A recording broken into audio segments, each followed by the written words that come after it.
Thank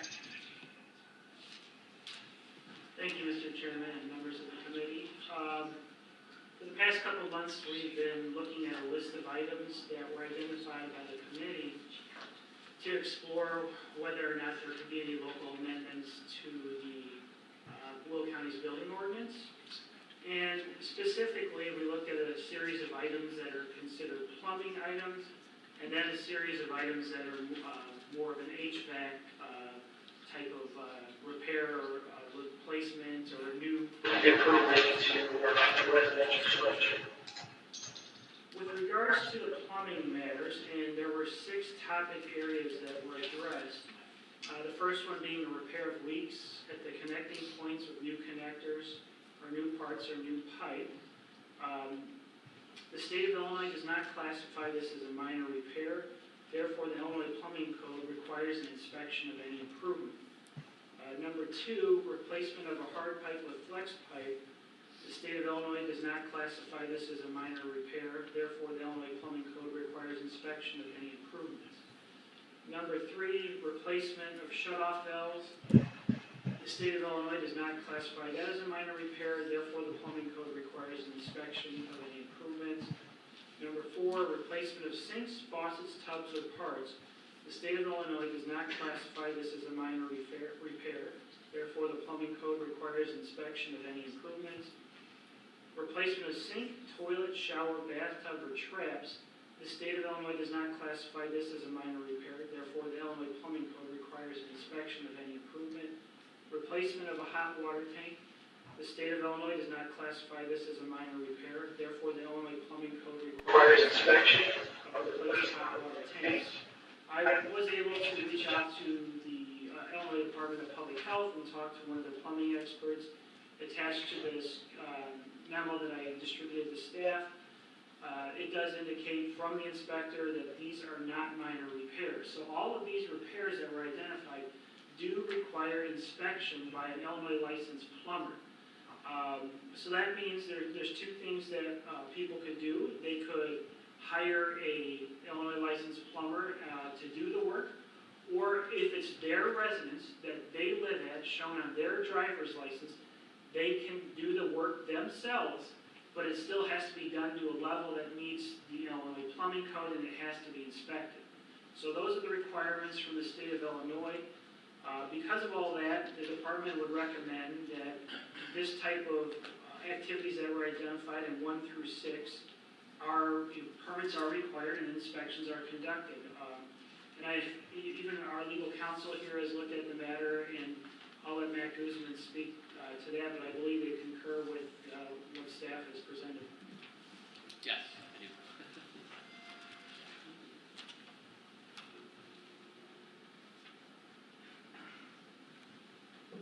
I did have a chance to review the state statutes, and Brian and I have been speaking on this topic for some time. I concur, and that is correct. I believe that's, if the state makes that determination, we are obligated to follow the plumbing code pursuant to state law, so we have no discretion at that point. Thank you. Are you done, Brian? Well, I just want to pause there with the plumbing section, and then we can move on to the HVAC stuff. So let's, if it's okay with the committee, if we talk about these matters first, and then we can move to the next. Comments by committee. Judy? So if they're not classified as a minor repair, what are they classified as? Are they actually listed somewhere? Yeah, they're considered plumbing work. You know, it's part of the plumbing system as the state defines it. Now, I'm not going to tell you that people aren't doing these things and not getting permits on their own. I'm sure it does happen. It happens with all types of construction activity. But this is what the Illinois state law requires. And because the law requires it, it requires inspection by an Illinois licensed plumber. Steve? Thing ain't going on now. If you recall, and this goes back, so we've been doing this since August of 2017, so it's a long, long time.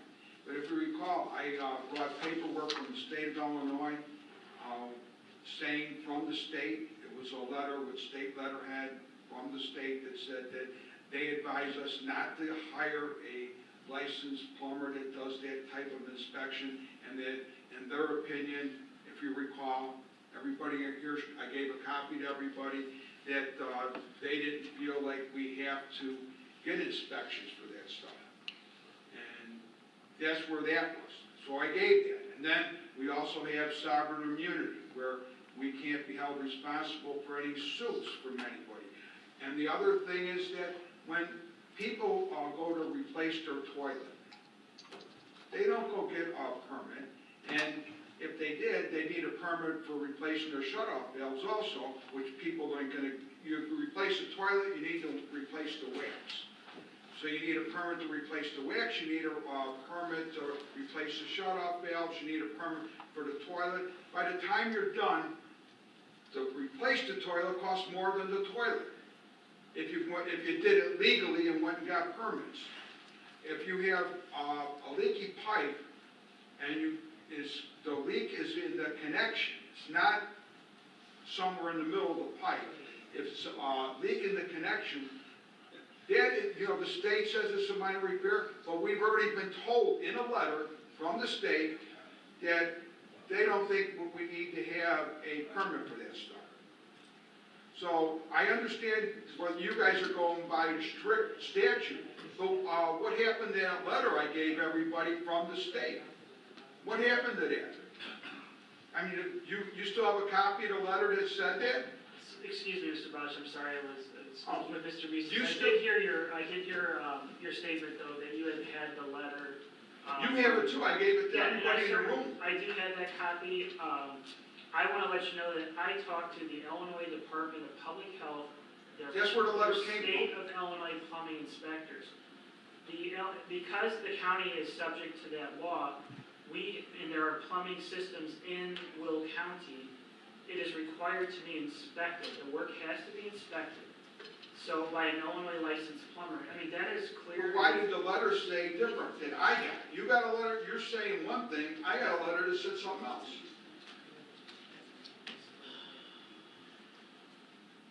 I mean, I think it's absurd that you have to get a permit for replacing all this stuff. And nobody's doing it. So that's one thing, but, I mean, I think we shouldn't be having laws on the books that are highly restrictive. To get a permit to put a new shut-off valve costs it's $50 for an application fee for a permit, correct? So the shut-off valve costs $1.50. I mean, let's get on board here. We got minor repairs. These are minor repairs. I don't care how anyone wants to define them. We don't belong having to get a permit. It's just a revenue maker when you're charging $50 just for the permit fee for a $1.50 pipe shut-off valve. Denise, you have a comment? I'm just gonna say this, as I remember it, by law, we're required to reflect the state code, is that correct? Regardless of what people may The law choose to requires do that the county in their enforce homes. these So regulations. in our code, we must reflect the state law.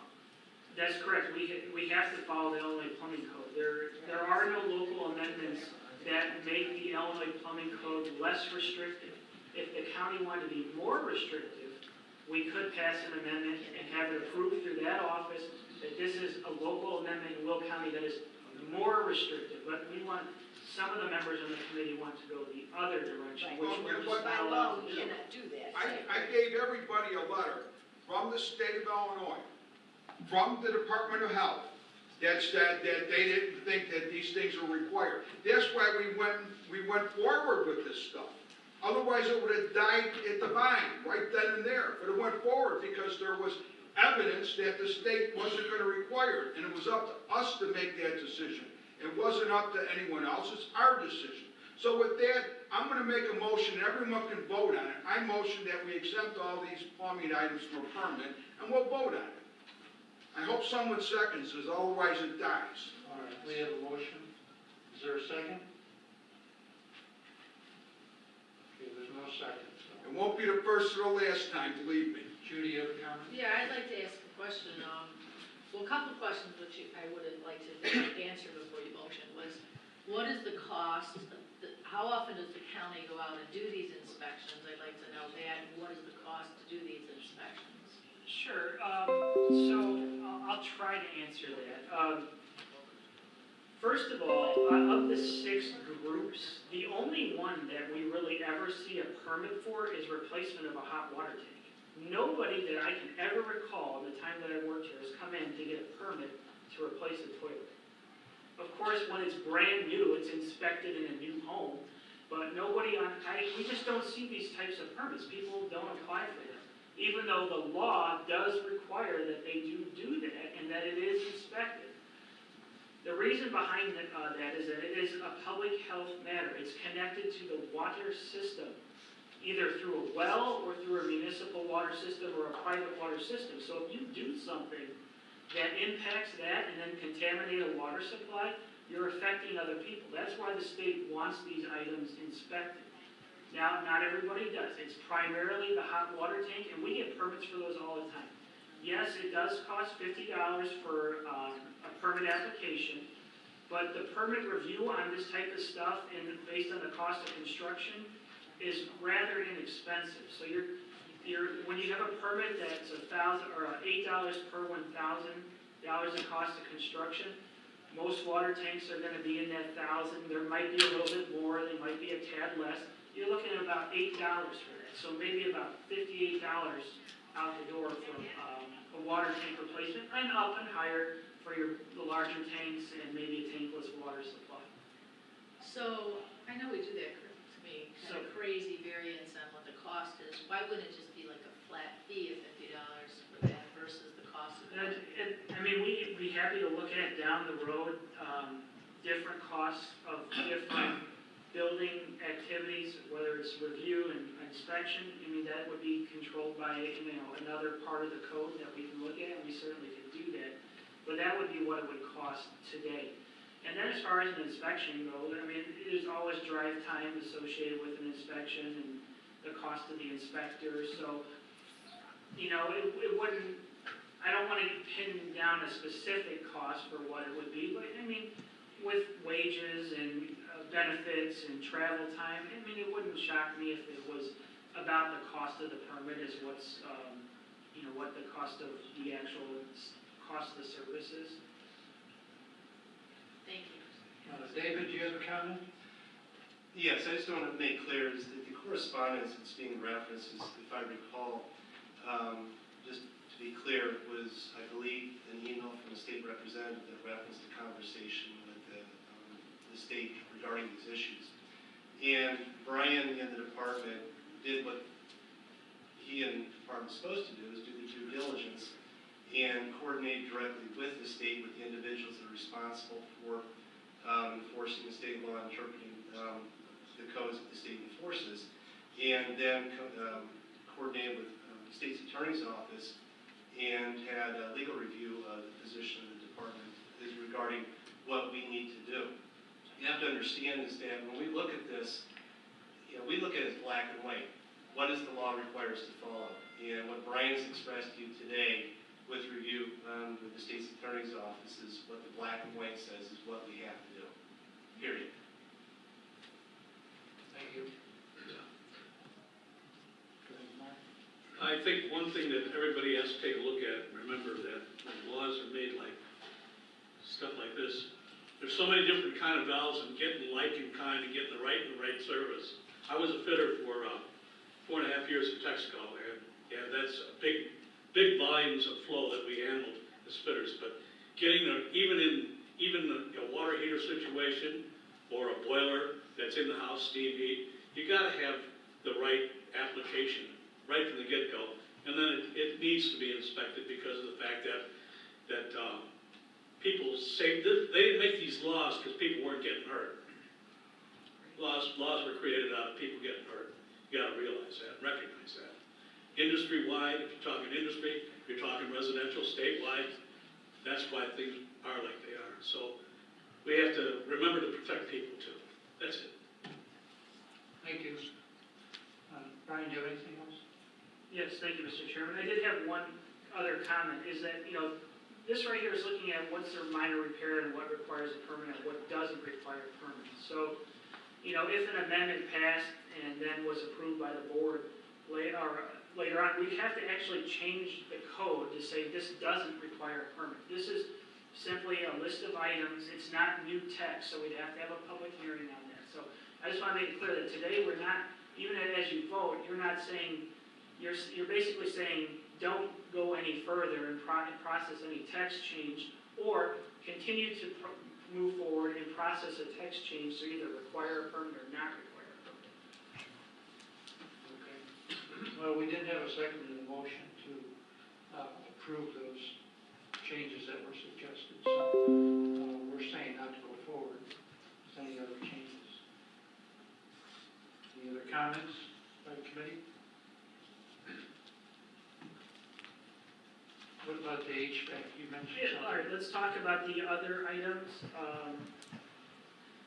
Number 7, 8, and 9. Regarding the next three items, it is important to note that this is not a heating, ventilation, air conditioning code. Those HVAC related items are embodied in various parts of the mechanical code, the fuel gas code, and the National Electric Code. So as far as repair or replacement of a furnace and air conditioning unit, anytime you repair a furnace or an air conditioning unit, that already does not require a permit. So if you're having trouble with your air conditioner and you hire somebody to come out and perform the service, there's no permit for that. But the installation of a new one does require a permit, and let me tell you why that requires a permit. People like you and I can't go out and install a new air conditioner because we cannot buy Freon. You have to be a licensed person to buy Freon. So even if I want to do air conditioner repair by myself, I'm not going to be able to have it work because I can't buy Freon. So there's a reason why this, that we require a permit, is that a licensed person needs to install this. And that's why an air conditioning unit would require a permit. A new furnace should require a permit. It should be inspected to make sure that it's functioning properly. This is a device where carbon monoxide is given off in the process, and it has to be vented properly, okay? You want to make sure that you're not hurting anybody, so that's why these devices or these units are inspected, and it's why we require a permit. With regards to replacement of motors, pumps, fans of the same capacity, these are already exempt, so these do not require a permit, so that's good news. Replacement of heating supply and return pipes. This does require a building permit and an inspection. The commentary that I have on this is that, again, this is something that nobody ever comes to the office to get a permit for. It doesn't mean that it's not happening, although I think it's more likely to happen in, maybe in a basement or if you have a crawl space, where maybe some of the ductwork has deteriorated over time. That's accessible and could be replaced. I don't know anybody, and maybe other people can give me examples, who open up their walls to replace heating supply and return pipes. I just don't really think that that happens. And if you did, that really requires a permit, because anytime you open up a wall, the building code says whatever is going on in that area that you opened up now has to meet the current code. So now you've created another list of problems potentially. Anything that's behind that wall, once it's sealed up, has to be inspected and has to meet the current code. So I think there is a little bit of room there. This is just, after talking to people in the office, and the committee can decide that if you were in the basement and you were replacing a certain amount of ductwork that's accessible and of the same size, then there's some room there. Again, there's some room to look at it, but I still think it's best that it's inspected. But I'll leave that up to the committee to determine. Okay, go ahead.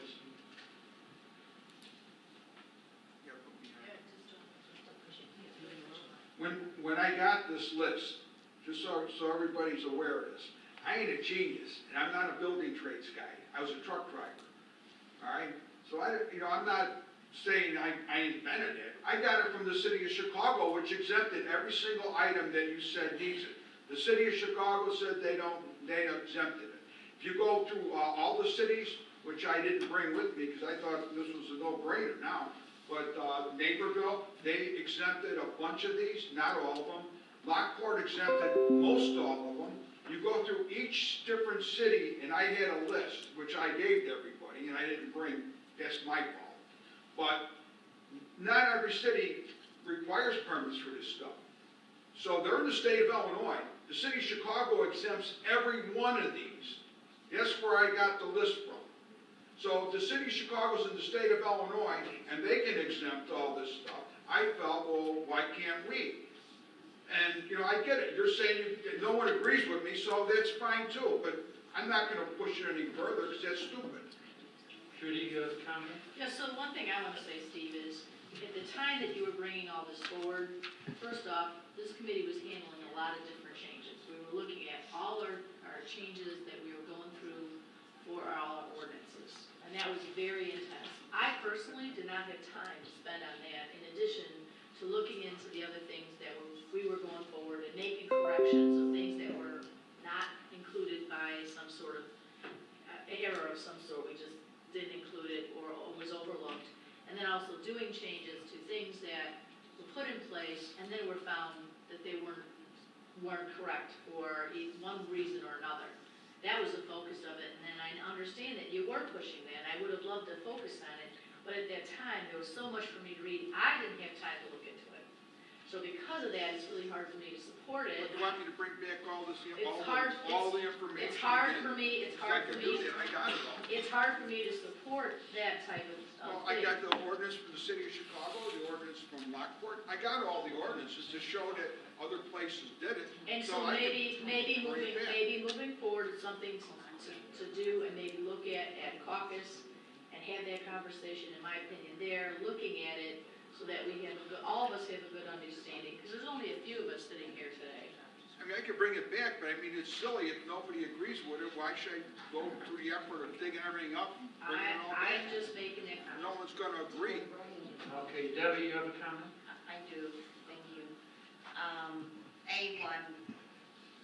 Steve, I just want to, when you look at laws, and you look at the state of Chicago and the county of Cook, you've looked at a lot of our laws in the state of Illinois, right or wrong, they exempt these laws, a lot of times will exempt the city of Chicago and exempt. Well, Lockport exempts most cities too, Right. so does Naperville. But no, what I'm saying is you'll see laws in the state of Illinois that apply to everybody else but the city of Chicago and or Cook County. So you have to be careful when